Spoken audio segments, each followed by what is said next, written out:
Hey everybody, Clint Goodrich here. Wanted to kind of give you a little bit of a window into what used to be.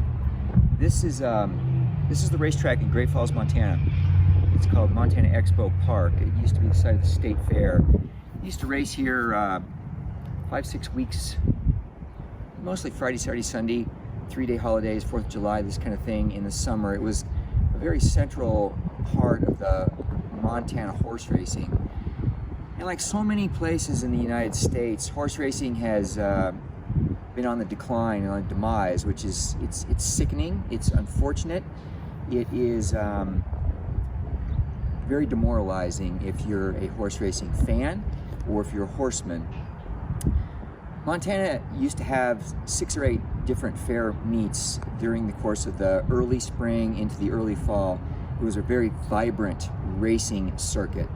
And I mean, you used to race in Helena, you used to race in Billings, you used to race in Great Falls, you used to race in Kalispell, you used to race in Shelby, you used to race in Deer Lodge, you used to race in Missoula. There was just this real vibrancy. These places have all now, met the wrecking ball or have been clubbed by county commissioners, city commissioners, government bureaucrats, and the state legislature apparently punts on what the value of horse racing can be and is. Now, a friend of mine named Scotty Powell, who I rode with in the early 80s, and I rode with him in the early 2000s, kind of the sandwich aspect of my jockey career, with a trainer's career, a much deeper and broader and, really more successful career in the center. But I bookended that training career with a career as a jockey. I rode for personal satisfaction.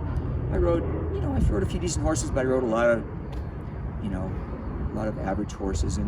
But I had a lot of fun and I enjoyed it, and it's what I got into the racing world to do. I wanted to be a jockey.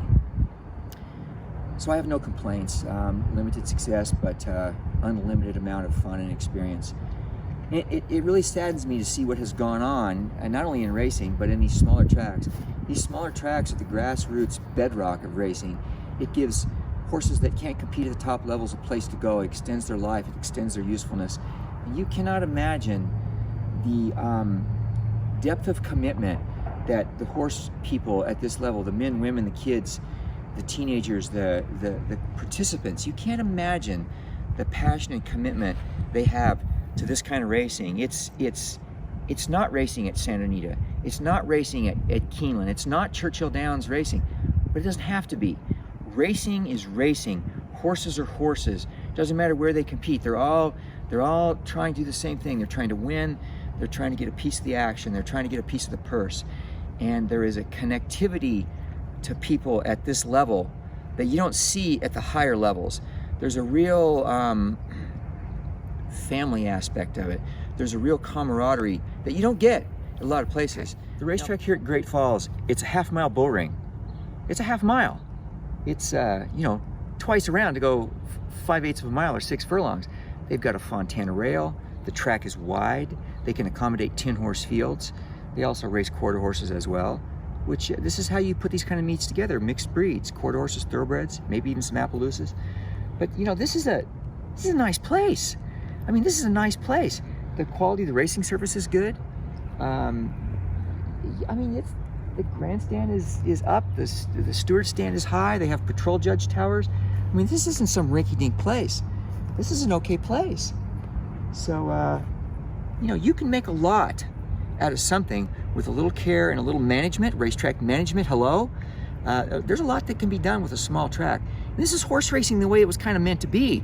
I know they talked about that at Keeneland years ago, racing the way it was meant to be, but that's an opinion. In my opinion, this is the core of horse racing. This is where it emanates from, and it boils and gurgles and bubbles up from here. A lot of places. Now back here behind me this way is the grandstand. This is a nice grandstand. This is the paddock right here in the foreground, and the jocks room's just the next building over. There was enough room in there for 25 jockeys at the time. And if you raced here this weekend, you might have 8 or 10, maybe, if you're lucky. Now, to the credit of the Great Falls community, they're going to race here in 2021. They're going to have 5 race days. 5. They had like 5 or 6 race days at Miles City this year. That's another one I forgot to mention. I've been racing there for decades. So there's about 10 or 12 racing days in the entire state of Montana this year.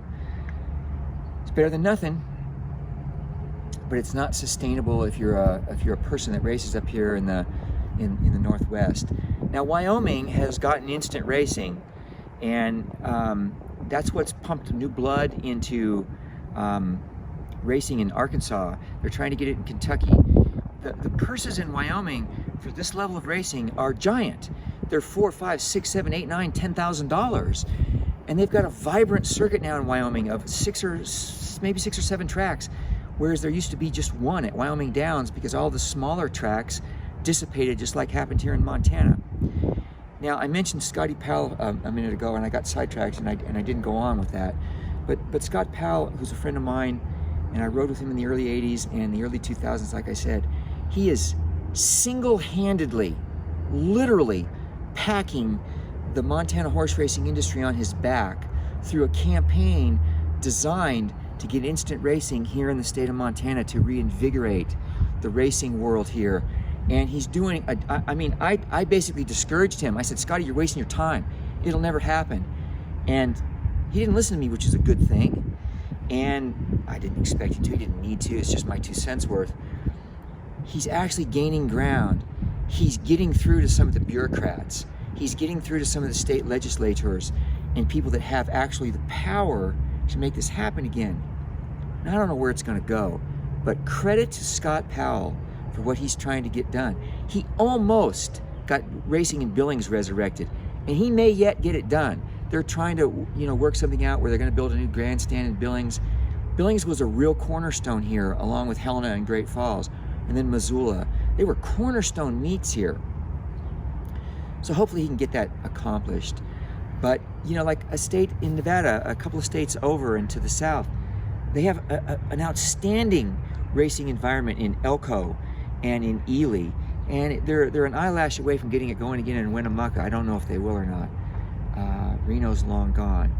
But these are the places where I cut my teeth and originally got inspired to get into the horse racing world and to go on to bigger and better things and greater successes. This is the springboard for a lot of people. I mean, Gary Stevens got his start in Boise, Idaho. So did Scott Stevens.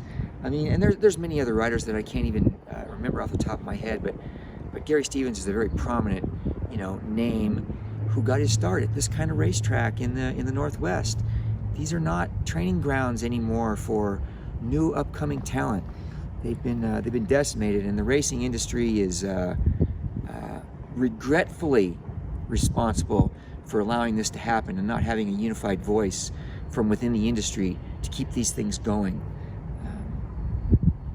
Maybe someday they'll get it worked out, but I'm not going to hold my breath. But this is what it can be, and this is what it is right now. It's a little bit of a ghost town.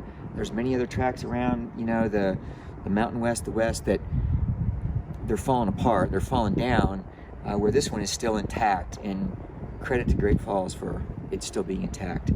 Anyway, there's bigger things to talk about, I guess, in the racing world right now. There's so much going on that I could do video after video after video about it. Whether you want to talk about the Kentucky Derby with Bob Baffert, I'm sick of talking about Bob Baffert and the Kentucky Derby because it's just kind of a joke. Bad test is a bad test is a bad test. Zero tolerance is zero tolerance. There's not the Bob Baffert level and the you and me level. It's not written that way. The rules aren't written that way. If you're going to follow the rules, bad test. Anyway, this is where I rode my last race in the early 2000s, and soft spot in my heart for this place. There's a lot of places that I rode, early in my career, later in my career, that are no longer functioning, and I hate that fact. But it doesn't have to be this way. Maybe we'll figure out a path forward. And again, Scott Powell, you're the man here in Montana. Thanks for what you're doing. See you next time.